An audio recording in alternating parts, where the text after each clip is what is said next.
정의와 국회 부의장님, 그리고 선배 동료 의원 여러분, 국정에 노고가 많으신 김황식 국무총리를 비롯한 국무위원 여러분, 천안을 국회의원 김호연입니다. 총리께 질의하도록 하겠습니다.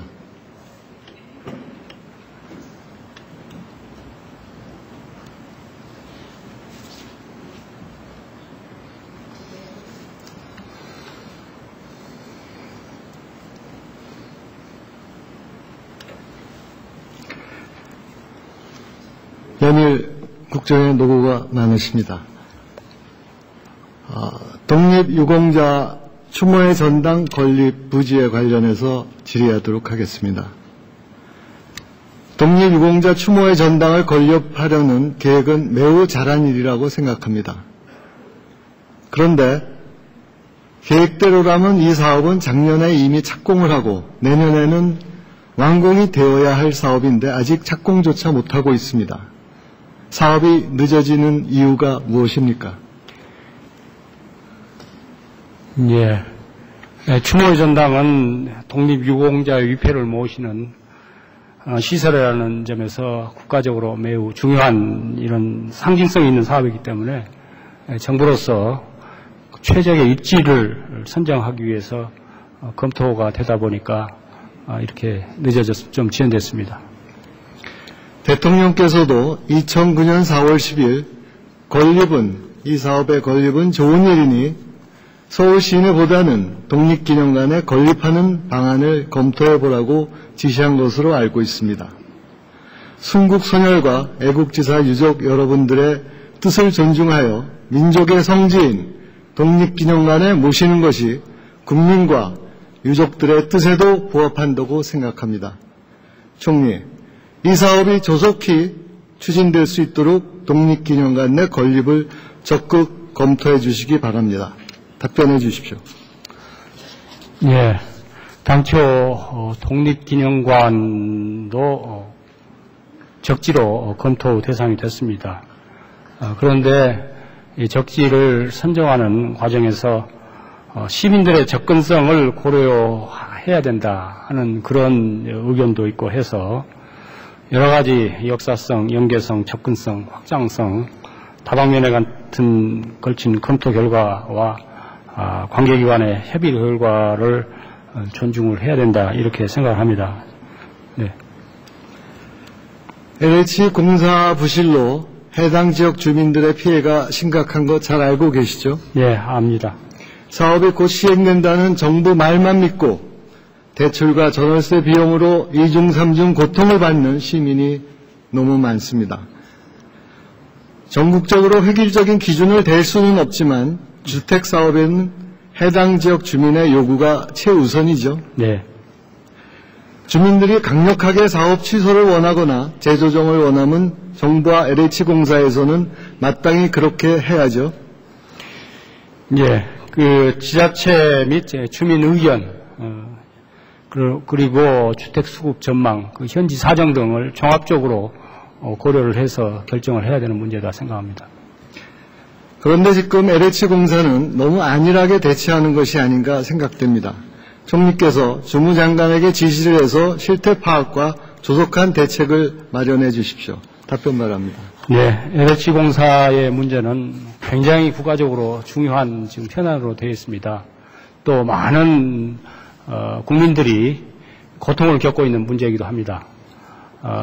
LH공사의 재무 건전성 문제 때문에 생긴 문제이기는 하지만은 그러나 현 시점에서 어떻게 하는 것이 LH공사도 제대로 사업을 할 수 있도록 이렇게 인도하고 또 관련된 주민들의 불편을 최소한 할 수 있느냐 참 지혜가 필요한 이런 대목이기 때문에 정부로서도 사업을 가능한 범위 내에서 확장을 하면서 시행을 할 수 있도록 각종 대책을 좀 강구를 하고 있습니다. 네, 관심을 가지고 추진하도록 하겠습니다.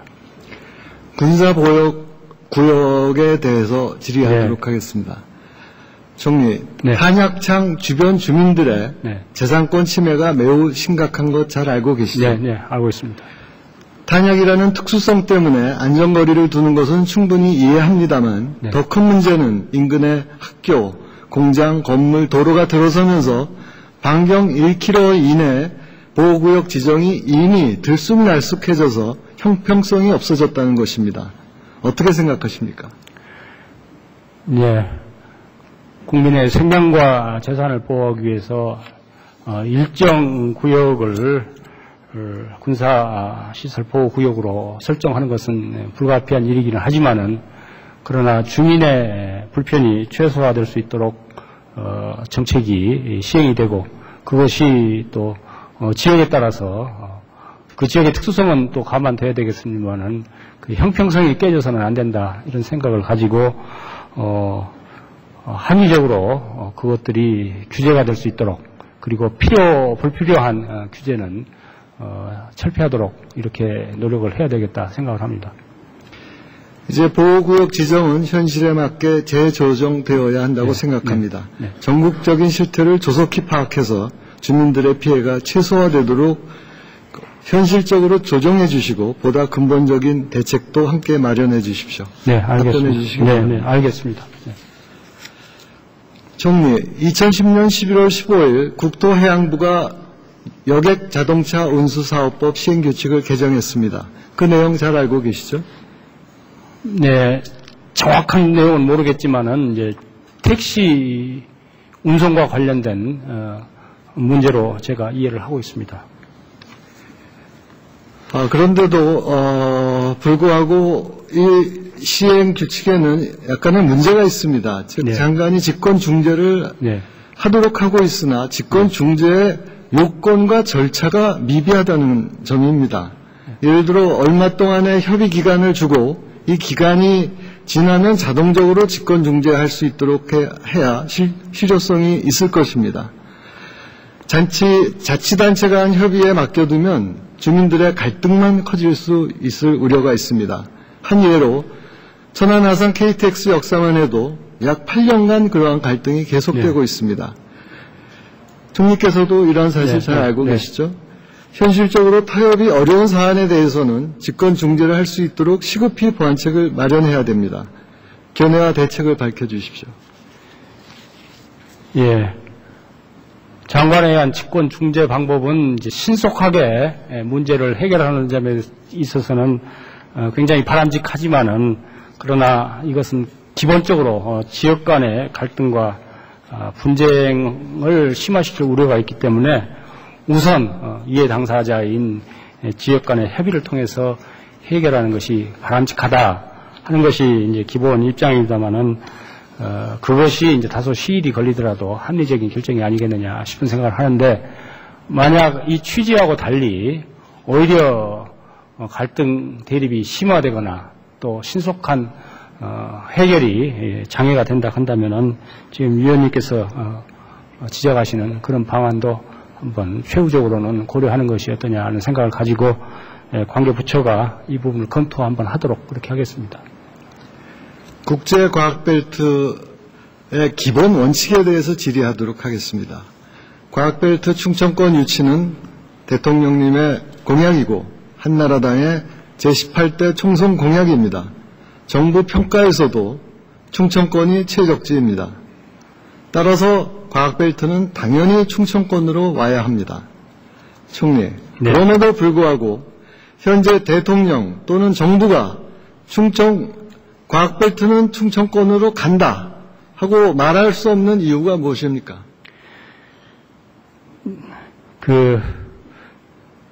경위야 어찌 됐든 간에 지금 현재 과학벨트의 입지를 정하는 또 관련된 사항을 규정하는 벨트 관련 특별법이 4월 5일부터 시행이 되는데 그 법에는 충청권 어느 지역으로 한다든지 하는 지역이 특정되지 않는 입법이고 그리고 입지는 이러이러한 절차에 의해서 입지를 정하는 것으로 규정이 되어 있기 때문에 지금 현재 실효성 있는 법률에 따라서 절차를 진행할 수밖에 없는 그런 사정이기 때문에 저희가 위원님께서 지적하시는 말씀과 같은 조치는 취할 수가 없다. 만약 그런 조치를 취한다면 바로 그것이 위법이 될 것이다 하는 생각 때문에 그렇습니다. 네. 그 이외에도 더 중요한 사실 근본적인 이유가 있습니다. 네. 과학벨트 사업은 말 그대로 벨트 개념의 사업이기 때문에 거점 지구와 기능 지구, 네. 즉 최대의 시너지 효과를 낼 수 있는 두 지역을 정하는 것이지 어느 특정 도를 지정하는 사업이 아닙니다. 이러한 내용은 정부 보고서에도 잘 나와 있습니다. 네. 네. 자료를 보아주십시오. 결론적으로 말씀드리면 광역권을 먼저 선정하고 나중에 지자체를 선정하면 모순적인 상황이 나타날 수 있다는 내용입니다. 어떻게 생각하십니까?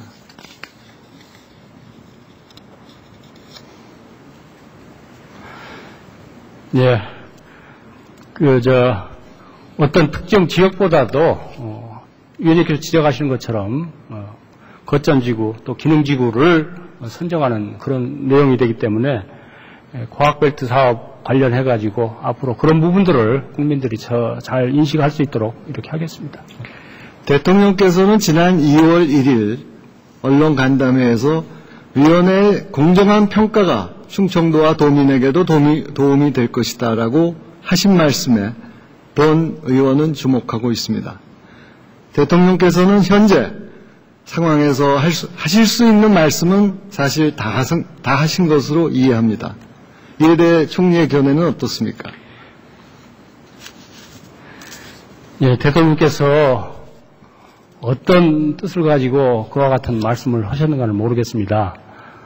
대통령께서 어떤 취지로 하신 말씀을 제가 정확히 알 수 없는 상태에서 그 부분에 대해서 여기서 언급하는 것은 적절하지 않을 뿐만 아니라 대통령께서 혹시 어떤 특정한 뜻을 가지고 말씀을 하셨다 하더라도 지금 현재 상황에서는 하여튼 법대로 법에 정한 절차에 따라서 해나가는 것이 오히려 이와 관련된 국민들의 또 지역 간의 분쟁을 좀 잠재우는 이런 방안이다 이렇게 생각을 합니다. 네. 총리, 국민들의 이해를 돕기 위해서 묻겠습니다. 과학벨트 사업과 세종시 원안 네. 그리고 세종시 수정안과는 어떠한 관계가 있습니까?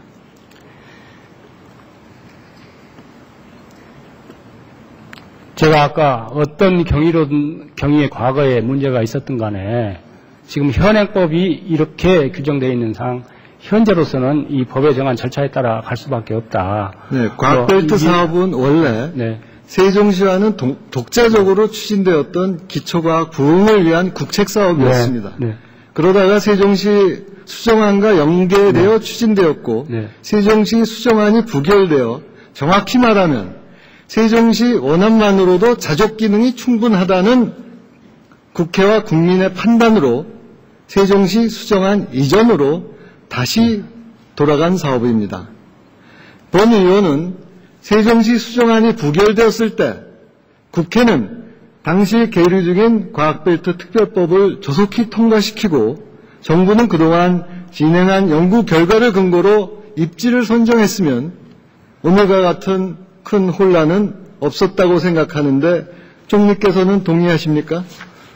예, 위원님께서 말씀하는 취지는 충분히 이해가 갑니다. 그러나 제가 앞에 말씀드린 바와 같이 과거에 어떤 경위로 어떤 일이 있었든 간에 지금 현행법이 있는 이상은 그 현행법에 따른 절차에 따를 수밖에 없다 하는 것으로 대답을 대신하겠습니다. 총리, 화면을 보아주십시오. 과학벨트 평가, 입지평가에서 천안이 1위를 했다는 보도, 그리고 정운찬 전 총리께서 대정부 질문 답변에서 정부의 입지평가 결과 천안 1위를 공식 확인해 준 바 있습니다. 이에 대한 총리의 견해는 어떻습니까? 정운찬 총리가 아마 그런 취지로 말씀을 하셨는지는 모르겠습니다만은, 그러나, 그게 최종 결과는 아니라고 답변한 것으로 저는 이해를 하고 있고요. 당시 교과부 장관께서는 그러한 내용을 잘 모른다 이렇게 답변을 했기 때문에 그때의 평가가 어떻게 됐는지 또 설사 위원님께서 말씀하신 바와 같이 천안이 유리로 나타나 있다 하더라도 지금 현행 법이 그때에 그 검토했던 결과를 그대로 원용할 수 있도록 이렇게 법체계는 되어 있지 않기 때문에 하여튼 현행법에 따른 절차를 진행할 수밖에 없다는 말씀을 드리고 그 과거에 이루어졌던 그걸 가지고 지금 현재 문제를 전국적으로 해결할 수는 없다는 말씀을 드립니다. 네. 정리, 다음 화면을 네. 보아주십시오. 총 41억 원의 연구비 중 35억이 입지 선정 연구와 관련된 것입니다. 간단하게 정리하면 교과부에서 실시한 연구 영역은 입지 선정 후보지와 관련된 연구였고, 국토부 연구는 도출된 후보지에 대한 공감 및 도시 배치를 수행한 연구입니다. 즉 국토부가 연구 용역을 했다는 것은 이미 후보지가 도출되었다는 것입니다.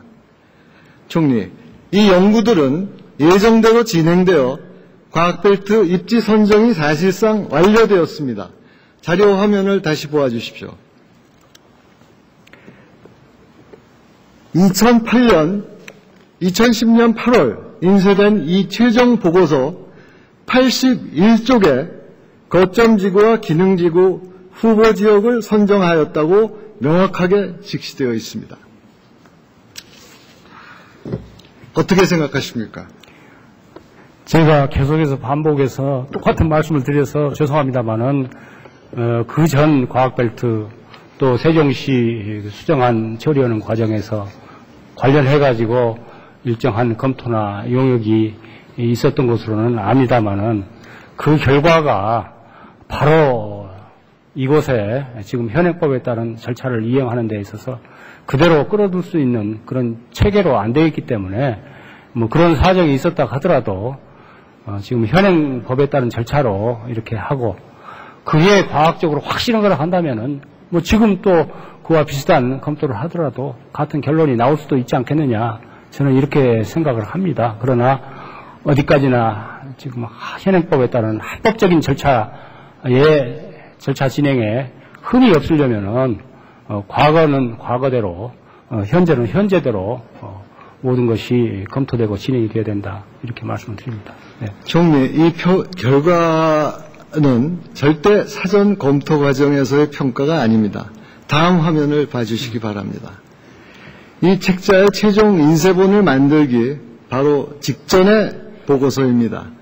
이 보고서를 보면 20명의 입지선정 연구위원과 자문단이 당시 국회에 계류 중이었던 국회 과학벨트 특별법의 입지선정 기준, 즉 연구기반 31%, 산업기반 27%, 정주기관 22%, 접근성 20%를 주요 지표로 하고 이를 다시 세분화한 총 16개 지표를 개발해서 전국 자치단체를 직접 평가했습니다. 1차로 18개 후보지역이 선정되었고 연구위원과 자문단들이 1, 2차에 걸친 평가 작업과 보완 끝에 점수를 매긴 것입니다. 그것이 바로 정운찬 전 총리께서 답변하신 천안 1이라는 것입니다. 총리께 다시 강조하지만 이 결과는 단순한 사전평가가 아닌, 즉 정량평가가 아닌 점수를 매길 수 있는 것은 다 반영한 최종평가였다는 점입니다. 여기에 대해서 어떻게 생각하십니까? 예, 다시 말씀드립니다. 그러한 경위가 어느 정도 진행이 됐고 하는 내용은 지금 현재 시점에서는 큰 의미가 없습니다. 네. 총리, 그런데 네. 문제는 이러한 입지 선정 평가가 최종 보고서 인쇄 과정에서 모두 비공개 처리되었습니다. 다음 화면 보아주십시오. 교과부의 종합계획연구는 광역 시뮬레이션 결과로 나온 충청 1위 부문이 빠졌고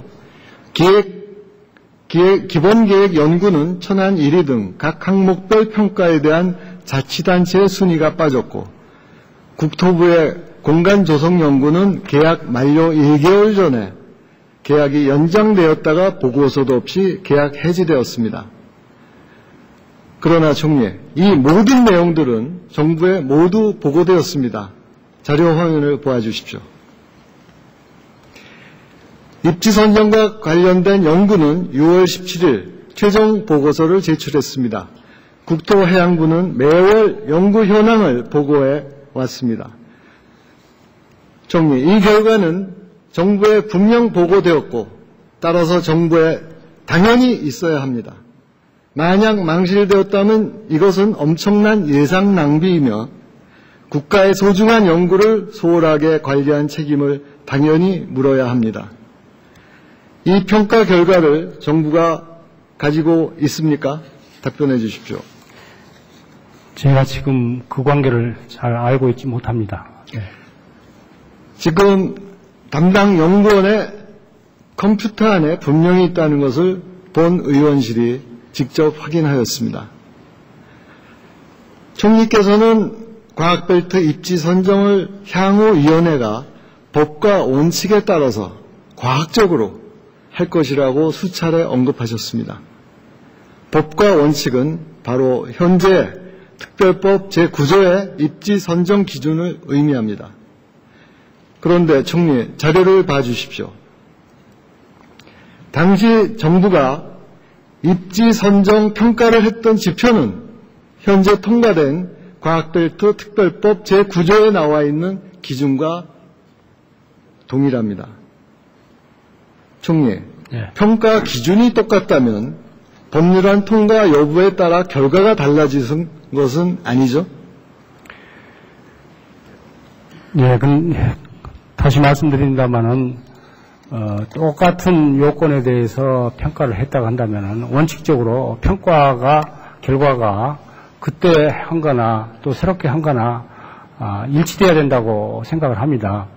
만약 일치되지 않는다면은 과거 것이 잘못됐던 또는 지금 것이 새로운 것이 잘못됐던 이런 결과가 될 겁니다. 이런 결과가 될 텐데 과거에 그와 같은 평가가 있었는지 또 그 결과가 어떠했는지 하는 것을 지금 제가 이 자리에서 정확히 확인할 수는 없습니다만은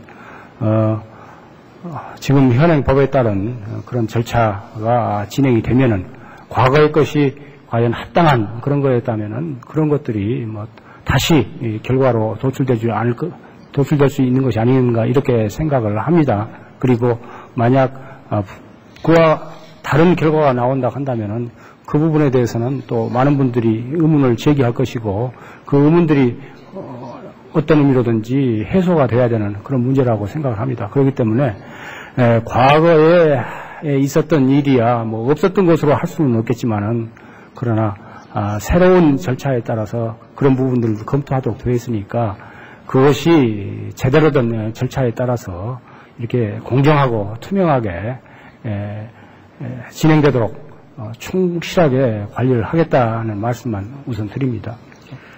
과학벨트 거점 지구는 올 상반기에는 입지 선정이 될 것으로 생각됩니다.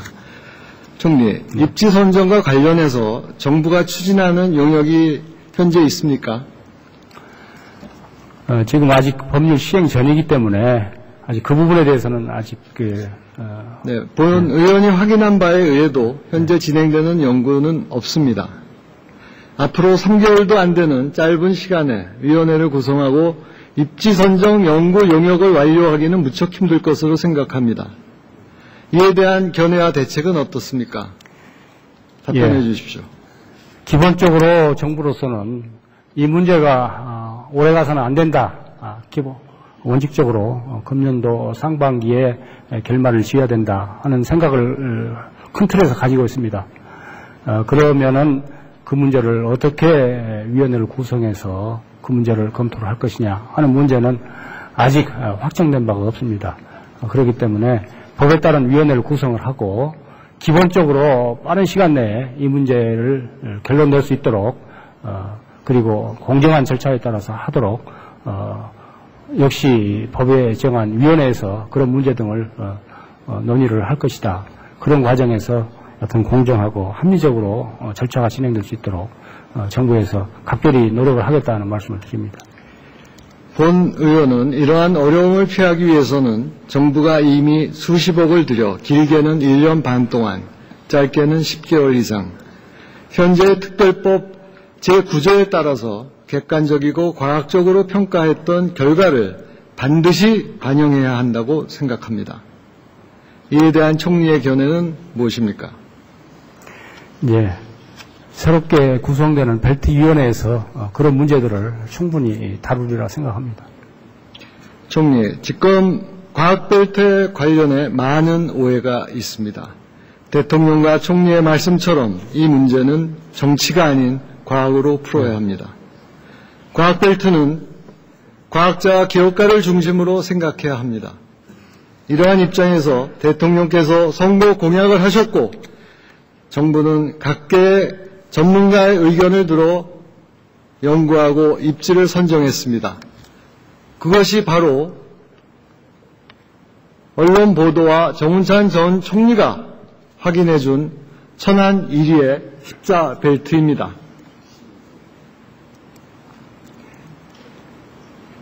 더 이상 긴 말씀 드리지 않겠습니다. 본 위원은 이 자리에서 누락된 연구 평가를 공개하라고 주장하는 것이 아닙니다. 다만 이미 평가된 결과들을 총리가 꼭 챙겨서 앞으로 있을 입지선정위원회에 꼭 반영해 주실 것을 촉구합니다. 답변해 주십시오.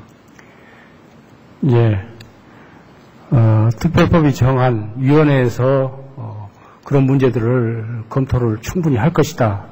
합리적으로, 객관적으로 할 것이다 하는 말씀만 드리겠습니다. 네, 총리가 진행되는 법에 따른 절차 진행에 오해나 의혹이 없도록 충분히 관리하겠고 명확한 과학적이고 기술적인 문제에 대해서는 제가 식견도 없을 뿐만 아니라 그 부분에 대해서 관여하는 것이 법정신에 어긋나기 때문에 그렇게 할 수는 없지만은 그러나 모든 절차가 공정하고 의혹이 없이 진행될 수 있도록 관리를 하겠다 하는 약속은 드립니다. 네.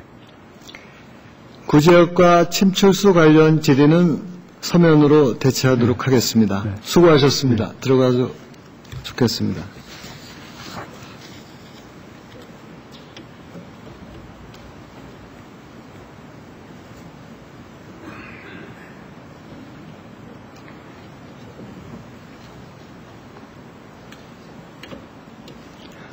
존경하는 국민 여러분, 우리는 지금 심각한 위기에 직면해 있습니다. 중동과 아프리카 정세의 불안으로 물가가 치솟고 동남아시아, 아시아발 구제역과 조류 독감이 창궐해 있습니다. 국책 사업을 둘러싼 혼란으로 대한민국이 4분 5열 있습니다. 오늘의 위기가 얼핏 보면 우리가 통제하기 힘든 외부적인 요인인 것으로 보이지만 이 모든 위기는 바로 우리 내부에서 비롯된 것입니다. 구제역 경고를 무시했던 정부, 정치 논리로 국책 사업을 풀려고 하는 관성, 정쟁 때문에 국제 정세를 흐름을 외면하고 있는 무능력 등이 바로 그것입니다. 선배 동료 의원 여러분, 그리고 국무총리 및 정부 관계자 여러분, 국민 여러분과 대한민국을 위해서 촉구합니다. 이제 정쟁과 대립을 그만두고 민생의 현장으로 나아가 국민의 목소리를 들어야 합니다. 바로 그곳에 답이 있습니다. 경청해 주셔서 감사합니다.